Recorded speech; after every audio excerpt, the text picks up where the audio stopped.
Guys, Brian back with you. Special occasion, get to go and walk around my neighborhood. Not really so special, but it's one of those things where I definitely kind of had to force a video out because there is so much stuff going on right now, you guys. I wanted to get some stuff out, long before this, and obviously it's where it was where we're not supposed to let it out at that time. I'm not entirely sure why things kind of had to be delayed. Come on, man. But they were. So the world is in chaos right now. We've got all kinds of trouble going on down in Texas.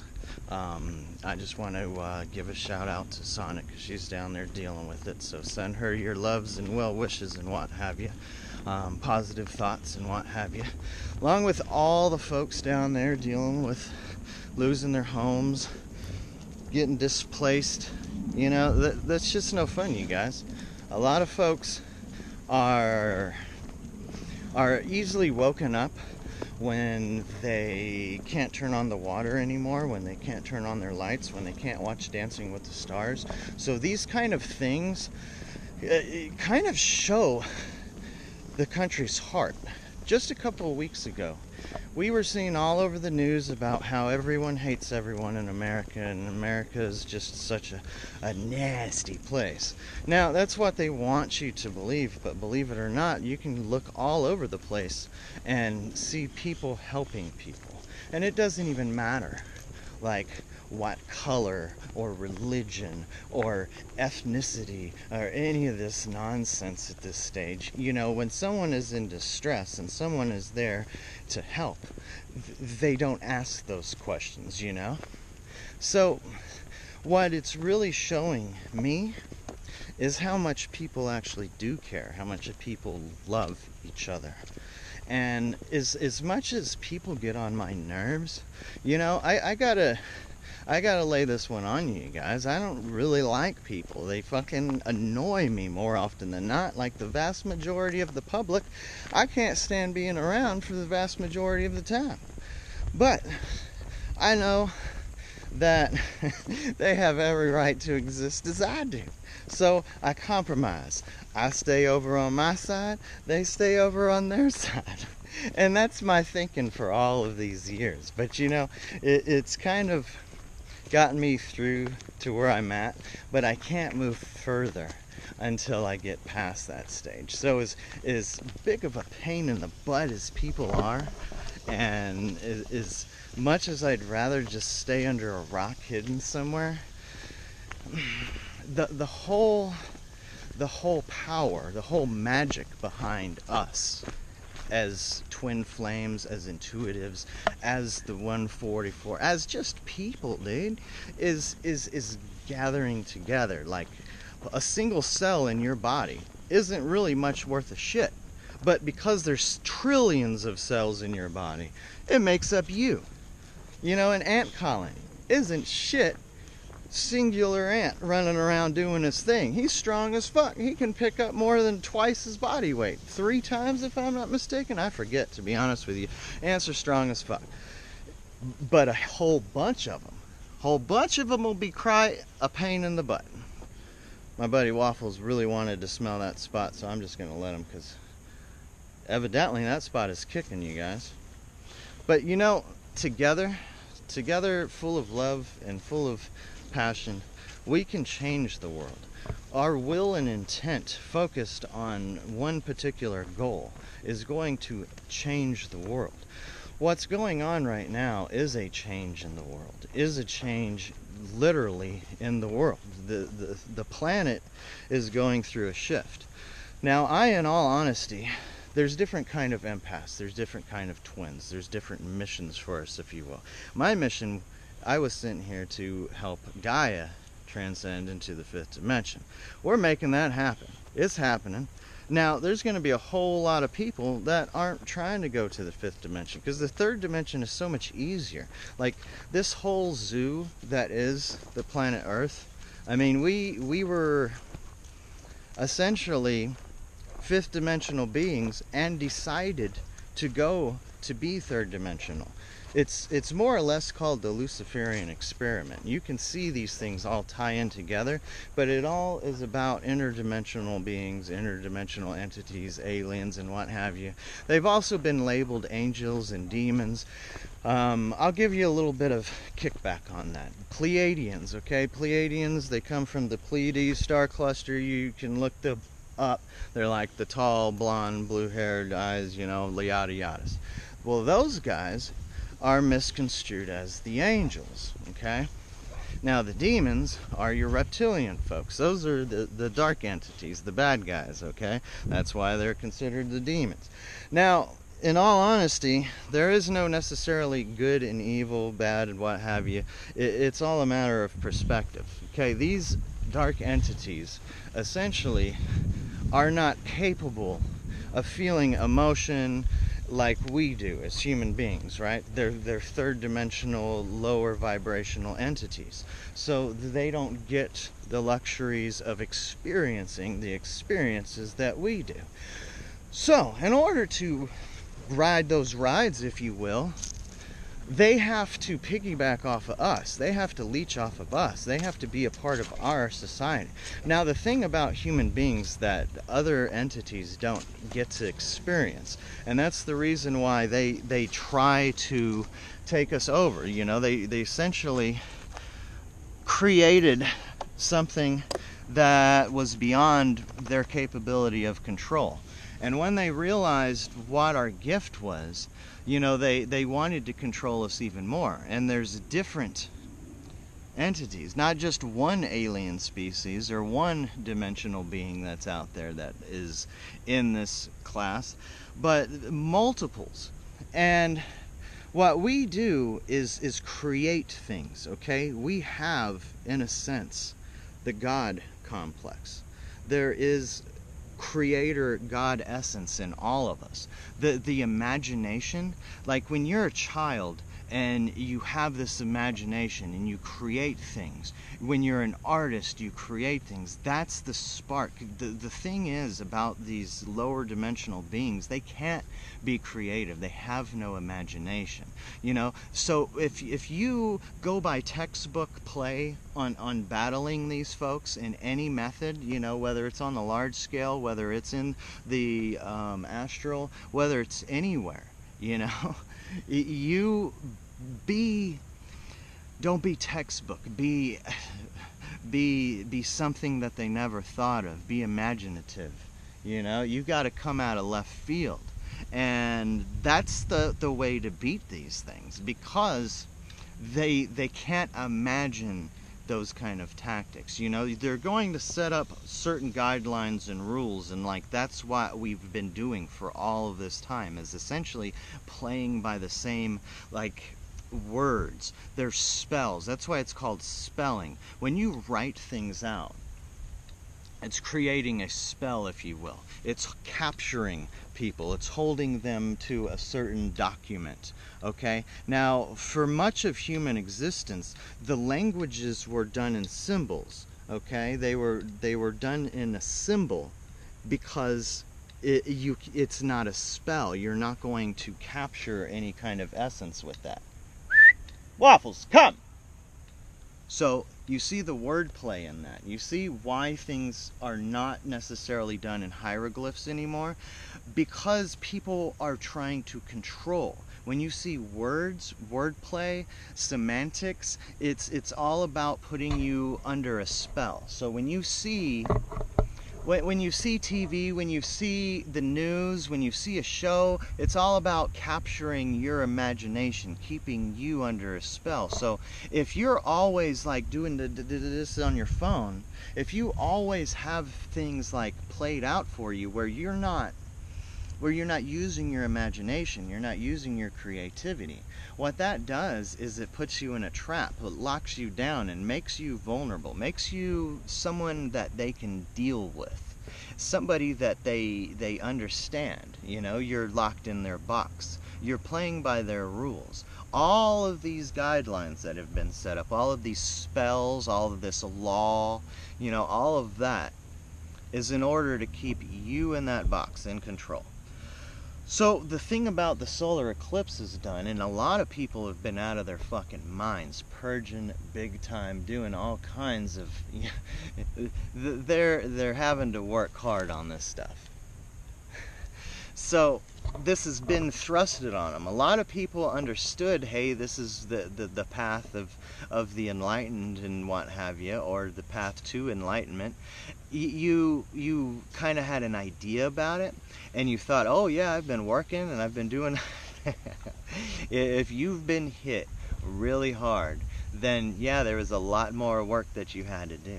If you are one to kind of walk through it, and you know, I felt it, but it's been great for me, because everything that I've foreseen is falling into place. Everything, like, it was all this confirmation. So all of these things going on in place today and here in recent events, it hasn't been terrorizing. It hasn't, like, I feel for everyone, and I have that empathy, but it's like everything is happening exactly the way it needs to, in order to unlock the doors, to wake people up, to do the things that need to be done.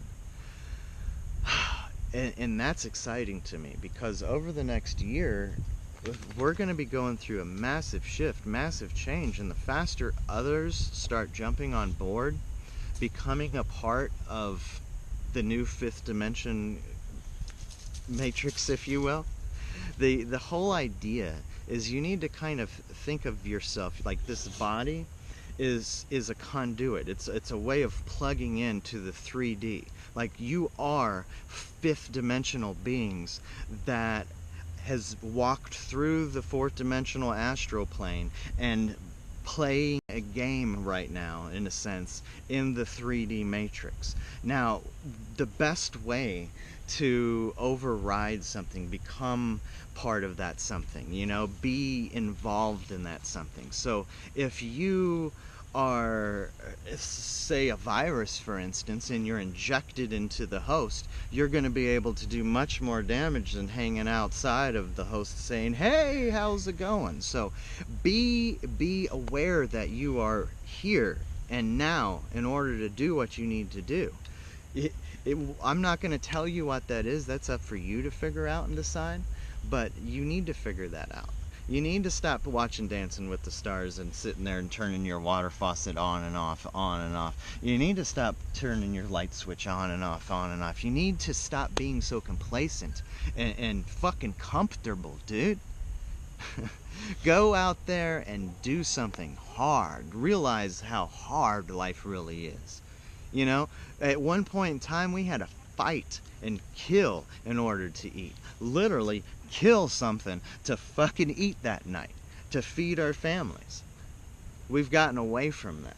We're human beings. We're still a part of this world. And for us to disconnect and live in our little boxes and watch our little boxes and listen to our little boxes without realizing that we are still nature, you guys, it's a big fucking mistake. That's what happens, you know, whenever you get complacent. You find yourself in situations where you're knocked back into place, because nature doesn't play those fucking games, you guys. They do not let you sit around and be complacent for very long. Nature will come along and fuck your shit up. So there are no safe places. This whole idea of safe places that they've been trying to plug, good God, I've had a couple of rants and videos that, you know, I've got out there that didn't get many views, and I'm glad, you know, because it's not the way to reach people. But at this stage, you have an opportunity to kind of see those things, and it is one of those things you should check out. Come here. Hold on, you guys, because I got another hiker. Or not a hiker. I'm in my neighborhood. I'm walking. Oh, she's actually walking across the pond. So, there you go. I'm going to leave you right there for the time being, though, homie. Yeah, I see you looking. You want to go and smell those people, don't you? Alright, let me get back on track. So, homie Waffles, he went and got in play in the pond and what have you. It's a gorgeous day, you know. It was raining like hell earlier. And, hell, now the sun is out. Just like, woo!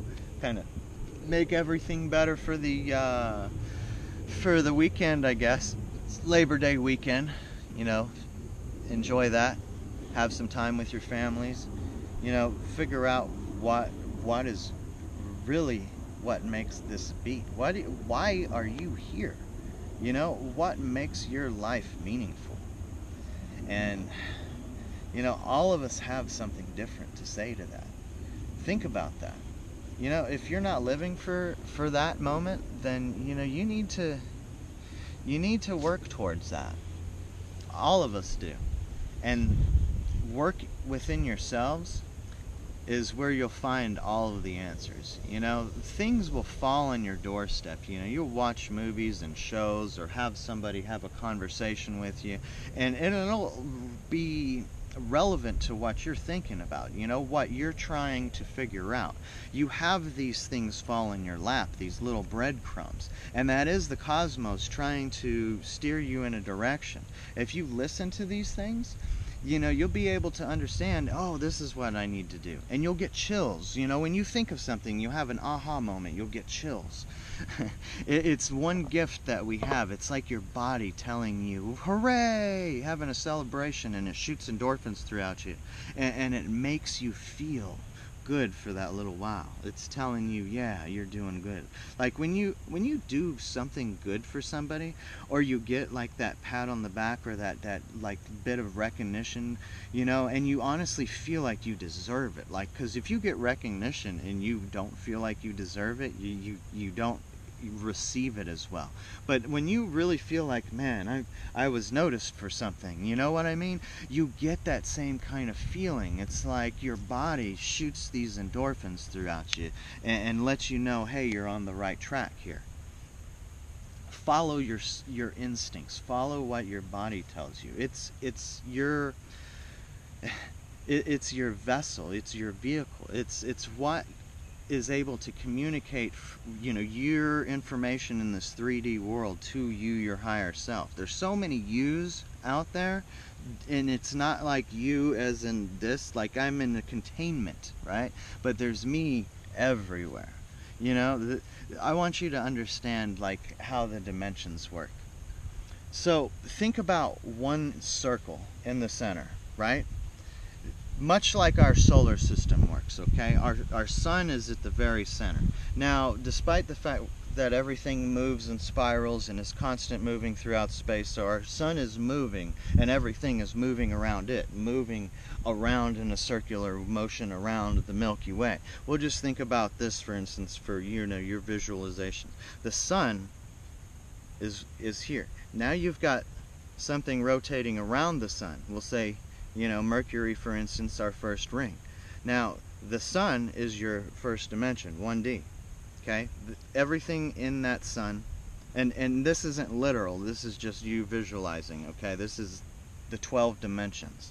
This is how they work. You've got the sun is the first dimension. Now the second ring around it is your second dimension. Okay? Now you have your third dimension.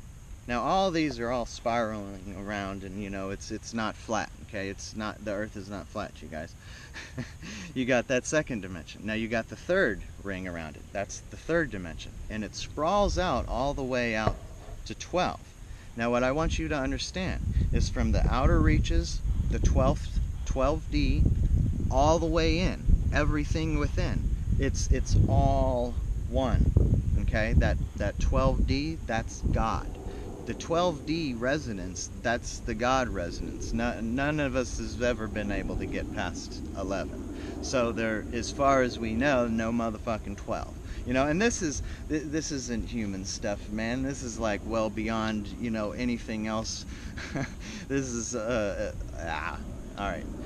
This is well beyond like our minds can really comprehend and prove at this stage. But you've got the 12D, that's all God, everything in between. The 11 dimension is much where the twins come from. That's why you got 1111 twin flames. So they're as close to that God resonance as you can get. That's why the real twin flames have magical powers. You know, you can do things. Your will and intent is so much more intense than any other just regular person walking around, because you have gone through the ascension process over and over and over and over again. I mean, we have all done this stuff so many different times, and it's a game. You know, we go through these things. It's like, yay, let's go through the 3D Earth world again. This is where we get to really have the best fun. You know, we have these emotions, we have this love, we have this pain. You know, you don't get those things in the 5D. When you think about enlightenment, enlightenment is letting go of attachment. This world is attachment. Having a bench, you know, having a pond, it's all attachment. You know, having my waffles, it's attachment. I love my waffles, and I'm going to hate if anything happens in the transition to the 5D. That's going to suck. Hopefully there's a 5D waffles ready to go. He's in a Scorpio. He's pretty enlightened. He knows how to high five and roll over, and he's on point, you guys. If I didn't have him to keep me grounded, I'd be off in space by now. But the thing is, you got to let go of all that attachment before you can have your twin, before you can be in the 5D. Technically, you know, the people that we feel are our twins, those people weren't even our twins yet. You know, and everyone can think about this and understand what I'm saying. You know, at that point, they're not your twins. You looked into their eyes and saw what they could be. Like, I never looked into anyone's eyes as long as I did hers. And just thinking about it now is overpowering. You know, it's like I got lost in there. You know, I've never been on a journey, on a trip like that. And that's the kind of thing, when you know that that's your twin, you look into her eyes, and it's like you're getting downloads from the Akash, boom, through the whole time, like well beyond anything that I've ever experienced. That person is in there. Like, that's her essence, but she's down here in the 3D world doing the same thing. Like I'm Brian, this is me in the flesh. But when you really unlock those doors and you realize, like, you are connected to everything. I mean, there is essentially essence of Brian everywhere. And my 3D self just thought about how dirty that sounded. I don't know how everywhere it is when you put it like that, but yeah. You know, it's hilarious when you merge with your higher self and you become... The thing that I want you to think about watching is the latest episode of Rick and Morty. Rick and Morty is on Adult Swim. If you guys never heard of it, look it up, man. It is fucking awesome. I compare myself to Rick in a lot of ways, and in Morty a lot of ways, you know. Having, like what I was telling you about certain shows giving you things, there's been a couple of things that I was thinking about that Rick and Morty's, like, side jokes and what have you, has been able to... Damn, that was the answer. Thank you, God. It was one of those revelation type of things. So that's exactly what I'm talking about. But this show in particular, their latest one that was just let out, you know, they went to a health spa and drained all of their, like, bad stuff, right? All of their nasty, if you will. And the thing was, it was what they perceived it to be, their bad stuff. So it was different for everyone, right? Well, with Rick's, for instance, you know, it was it was his attachment to Morty and attachment to his family and what have you, and it also was all of, like, motherfucker and his anger and what have you, and all of those different things. And that's another reason why I feel so attached to Rick, you know, is his just, like, constant, I rule the world. And for the longest time, I mean, I'm realizing my mortality, I'm getting my gray hairs and what have you, but when you really waken up to the fact that, you know, you are an immortal being, like your essence travels on well beyond after this lifetime. I mean, it's empowering. It makes you feel like fuck you, motherfucker. I'm an all powerful immortal being out of here. I'm not worried about you cutting me off and flipping me the bird. So things have gotten more enjoyable in life when you take life a little bit lighter, and you know, you feel that that's what the whole eating the forbidden fruit was all about. You know, we were supposed to be just running along and unknowledgeable about all this stuff, and that's the one thing that we can thank those dark entities. You know, the serpent, the snake, they are the ones that said, hey, you know, there's all this knowledge out here, come and get it. And we took it to hook, line, and sinker. That's not on their fault. It's not on Eve's fault neither, guys. So stop thinking that women are so, like, just gonna suck you dry and talk you into things and all the above. Because it's Adam's fault for doing it. I mean, she didn't take the shit and shove it in his face and say, eat it, motherfucker. That's the whole idea. Like, Adam's a man. Adam can say, look, God said I shouldn't eat this. So any of that nonsense, you know, that you get from the clergymen saying, oh, well, you can't have any women in the clergy because of Eve. All of that shit was written in order to make things more masculine world. The world is changing now. It's coming back into a balance.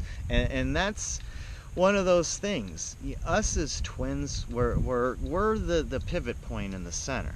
We're what holds it in place. You've got dark side on one side and light side on the other. But us, the light beings, you know, the 144, what's up, buddy?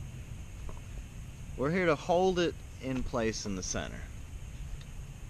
Some of you guys don't get that. Some of you guys think, oh, well, this journey is all about self-discovery, and we're going to be happy, and everything's going to be so grand, and my twin is going to, you know, fall in love with me. You know, that may not even happen in this lifetime for you.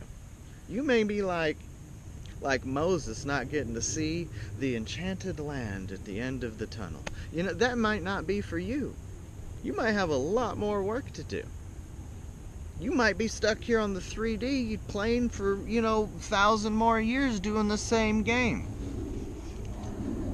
There's only so many of these doors, so many of these portals, so many of these opportunities for people to get it and to jump through. And on the flip side, you know, there's a reason for it, because there's dark entities that come through these same portals whenever they're open. And it's also up to us to keep those things on lockdown. You know, when you're in the astral, when you're dreaming and you see these, you know, you have these bad dreams and you have these dark entities and trying to get you and what have you need to motherfucking take them out, dude. One thing that I've always been able to do is conquer my dream world. And that's one thing where you start journeying to the further dimensions when you're able to rule the astral, when you're able to walk in that plane and you explore your will and intent. That's the easiest way to explain it. You know, that is a world for you to do anything you want to do. And one thing that I dreamt last night, you know, I was in the astral and I was doing my thing, and a couple nights ago I needed to lay waste to some dark entities, and it became well more than I was ever used to handling, like an army of these motherfuckers. I never experienced this before, but I just thought, turn them to light beings. Like, they're all dark enemies coming for me. Boom. Now they're all happy light beings. I'm in the astral. I have control of this realm. Boom. It happened. I said, no shit. I want you guys to try that. If you ever find yourself encountering your dark entities, if you will, in the astral, even in your life, okay, even in the 3D world, we can think of this same thing. These dark narcissistic motherfuckers trying to impede on our space, our happiness. Just nasty motherfuckers, right? We supposed to hate them, love them, kill them with kindness, motherfucking smile in their face, and show them like God's honest truth, love. Boom. Turn them back into light beings, you guys. You have that power. Now, as much as I just, like I said, I don't like people, I started realizing, wow, I can change things into light. I can change things into darkness. I have that power. Wow. It's pretty sexy stuff. What was me? Why the fuck am I giving this kind of thing? Why isn't somebody else that has like more control and and like, you know, more positivity in them, you know? I'm an asshole. Hell, when you think about it, I'm a fucking prick.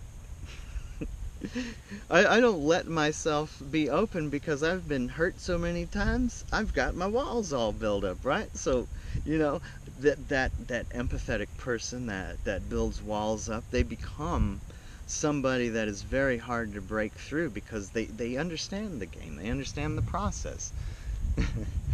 So it's really hard to kind of get that emotion.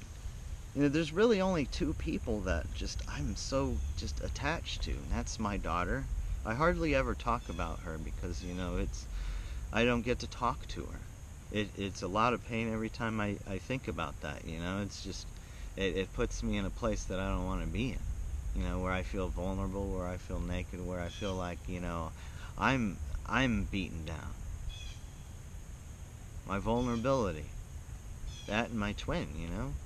My daughter and my twin, those are two things that have been so hard to lose that attachment, if you will.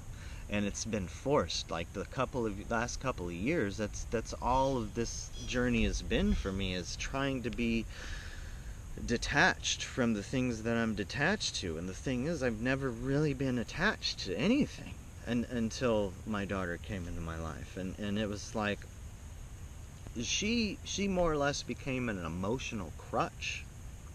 And that was, of course, you know, hell, I was an awesome dad, but there were also times where, you know, it's like she was an emotional crutch. When I had a bad day, hell, I need my baby Stina's. And that's not right, you guys. If you're using anyone like that, like your twin, your husband, wife, you know, your brother or sister, your kids, you know, even your dog. Waffles was an emotional attachment for me, an emotional crutch. When I didn't have my twin or had my daughter in my life when I wanted, it's like, all I got is my dog. You know, that's why there's so many of those country songs that talk about, you know, their wife leaving them, and they even took the dog. It's because they probably did, and it probably really affected them folks, you know? Hell, a lot of folks loved their dog. They were really attached to him. That's the thing, you know, you guys. Before you can leave this 3D world, you got to lose that attachment. You may not get to have that twin that you think of here in this realm, right? In the 5D. It may be someone completely different than you're aware of. After you've transitioned to it, I liken this to the story about Jesus' resurrection, and when Mary Magdalene and, you know, when the other folks saw Jesus, they didn't recognize him right away because he wasn't of that body anymore, right? So he didn't appear to them like he would have as the Jesus that they knew. But they were able to know that it was him through his light body through what he said, and only things that he would have known, type of thing. So I want you to think about that in that regard. There was a couple of things that I went over today, and kind of straightforward things, some intense things, some things that hell, I probably shouldn't even told you, but it's time for you to know if you haven't ever heard this crazy shit. It's time for you to start opening the doors. Go and look it up. I mean, there are so many different stories about the angels, the demons, the Pleiadians, the reptilians.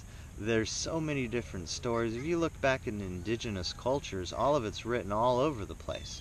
Now, the whole reasoning behind burning all of the indigenous cultures' memorabilia, heritage, killing them off, Christianizing them, making them like us, is all a matter of control and keeping that information from you and I. That's what it's all about. What you see over there, Waffles, those are the neighbors. So, think about who writes the history. The winners. The fucking dictionary even has been changing meanings of words over the last 10 years to better fit like their control. People are getting smarter and smarter, and the whole thing is, like I said, they're not imaginative. So their whole objective is to try to curve you back into the system, keep you in the system, keep the system going. Our monetary system is fucking kaputs, dude. The whole idea that this shit is rising is blowing my mind. Hell, the Rothschilds have pulled like half of their monies out of the American stock, which means any day now, like any month now, that shit's going downtown. So, one thing I want to scare the shit out of all you Bitcoiners, hello? The fucking power goes out? What are you going to do with your Bitcoins?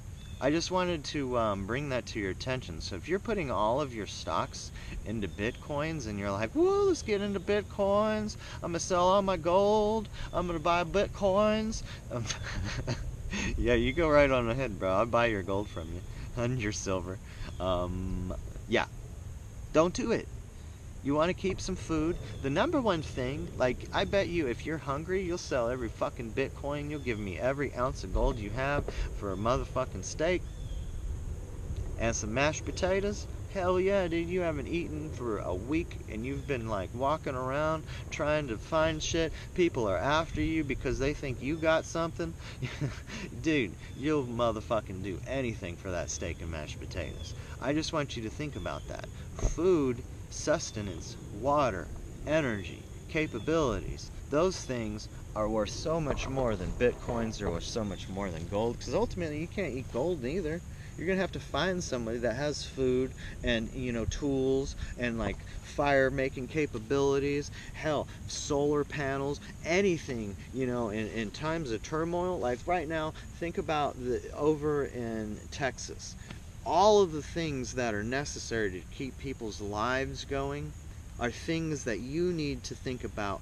Wow, that's worth a lot of fucking money to me. Because if I'm ever in that situation, water, food, things to float the fuck away if I'm like flooding. If you're in a floodplain, you better have some kind of means to escape, like a boat. That'll be helpful, I mean, please, you guys, be prepared a little bit for things that may occur. If you don't at least have an awesome friend that loves you and like you're like, man, I know all of these things. Can I come and hang out with you at the end of the world? Like smart ass motherfuckers, like some doctors and engineers and people that know the ones and zeros. Hell yeah, if they know those things, and because those are things that I'm lacking in. I mean, I know the value of ones and zeros and what they can be done as far as programming, but I don't have the fucking patience to make out codes. Hell, you gotta have one of those people in your motherfucking, on your staff. Because one day, you may get to be in an opportunity where you get to make codes again. And that's where everything is made. Everything on your computer is binary code. It's like reading the Matrix, ones and zeros. That was, by the way, given to us by aliens. Aliens gave us binary code. Interdimensional beings, angels even, you can call them. But they gave us binary code. So I want to touch a little bit further on the whole alien thing. We are created by other dimensional beings. They seeded the planet, and this planet is much like a zoo. Okay, they moved the Death Star, the moon, into place in order to stabilize the planet's rotation. Otherwise, it would be going all over the place, and life would be really hard to fucking be here. The whole reasoning behind the eclipse is to show us, to prove to us that things are awry here. Things didn't just happen by chance. So there's a little bit of a middle ground when you think about the creationist theory and, you know, evolution. Things do evolve. Obviously, you can see that in everything. But also, things are created. Things are created, you guys. In the cosmos, there are other entities that have been traveling around long before us that came to this planet, much like we want to go to Mars and terraform Mars. They terraformed this planet. They helped create us. Now, at one point in time, we were just supposed to be slaves. Now, it was a lot easier to control us when we thought that they were superior and they were gods and all of the things that, you know, you otherwise can look back in ancient history and see and understand. Like, people weren't as knowledgeable about technology. People weren't as knowledgeable about time and space. They weren't as knowledgeable about the atom and all of the greatness in the cosmos, you know, all of the light, all of the darkness, all of the everything in the cosmos.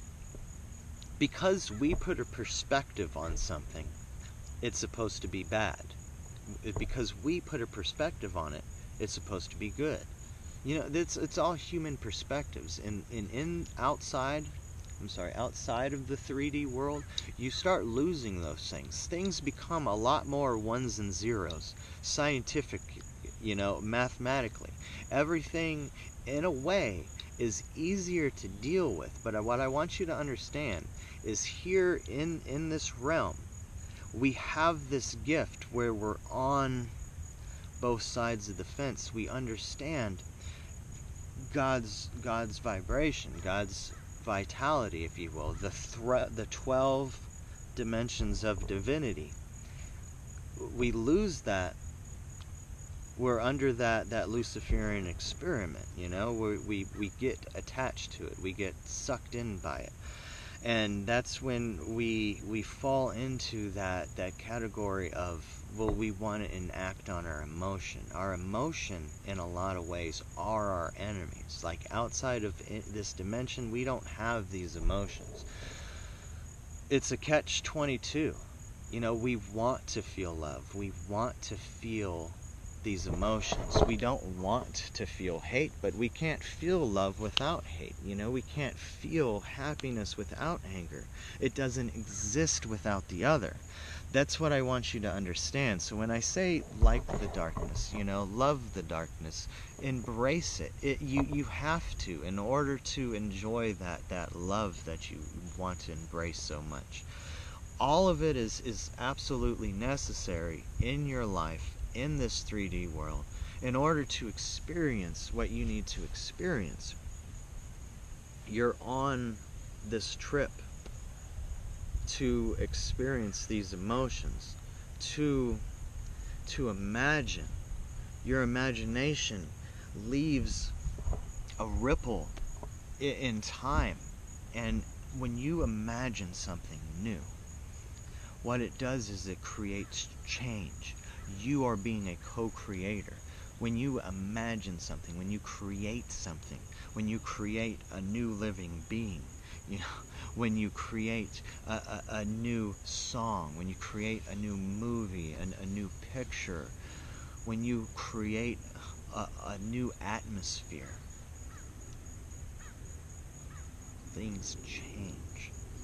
That's how you change the world around you, how time changes, how you can look forward in time on what things can be in the astral, in your dream world. Look back in the past on what things can be in the astral, or were in the astral. Now, when you understand that the concept of time isn't like this, it's circular. Everything will come back again, and you'll relive it again. It starts being easier to tap into that. Okay, you can walk backwards, you can walk forwards. It's not always in the now. The only creatures that really are capable of living in the now are like dogs in nature. They're living in the now. They don't look forward in time. They don't look in the past. We as human beings can do that. We can time travel. If you start thinking about it, it's pretty simple. When you think about anti-gravity devices, it's pretty simple. Okay? Gravity, see this gravity is supposed to be strong enough to pull me down, but I can oppose gravity right now. See that I'm opposing gravity. Fuck gravity. What I want you to understand, gravity is a vibration, it's a frequency, okay? And like sound canceling devices, you can play the same sound at a sound and cancel that sound out. What you do is you have the frequency of the planet, right? Of the what I'd like to think it's the Schumann resonance. Now, I've never actually done this experiment, and being able to do it and show it on camera might very well get my ass killed, so I'm gonna let somebody else do that shit. But what my idea is, you play it on the same frequency as the Schumann resonance, and you are going to be capable of levitating stuff. Whether that's you, whether that's a rock, whether that's a leaf, whether that's anything. It's capable. All you have to do is think frequency and vibrations. Okay? You can cancel out sound, you can cancel out gravity. You can create gravity on your spaceships. The hardest thing about space travel is going to be the dealing with the fucking gravity not being there, because human beings aren't capable of living in that kind of atmosphere for very long. You know, it's hell on us. So what you have to do is create a ship that has its own gravity. How do you do that? You create a frequency within the ship that creates a vibration that makes gravity possible. I don't understand. I mean, hell, I fix appliances. There are scientists out there building this shit, keeping it from you guys. If I'm able to tap into the Eclipse, the shit's already been thought of. Okay? It's not my imagination coming up with the shit. The shit's already thought of. All you have to do is go out there and find it. I'm not going to sit here and show you everything to do. You're going to have to do some things for yourself. I'm not here to spoon feed you. I'm not here to tell you what website to go and look at. I'm not going to tell you to do any of that stuff. Just go and try to disprove the shit that I'm talking about. That's what I want you to do. Go and say, you know what, Brian, I'm going to show you proof that this is not real. Go have fun finding that proof, bro. I want you to go and prove that I'm full of shit with all the stuff that I'm talking about. All of it lines up. Once you start trying to find, disproof, you're going to find the proof. That's how science works. People set out to disprove theories, and then they find out, wow, I can do the same thing, and that theory is actually correct. I can go and find the same information to prove the same hypothesis, same theory. It's up to you guys to open your minds to that world, or you're going to be left behind. You don't have much time. We got about a year left before these portals close. They're going to really open up to us about this time next year. About this time next year, 8/18, next year, you're going to have a lot bigger transition, a lot bigger portal opening up than we've experienced this time. So just keep that in mind. You think this is intense? This is junior league getting us ready. This is junior league, you guys. If you can't get through this, please just get through it, you guys. Hang in there. I love you. See ya.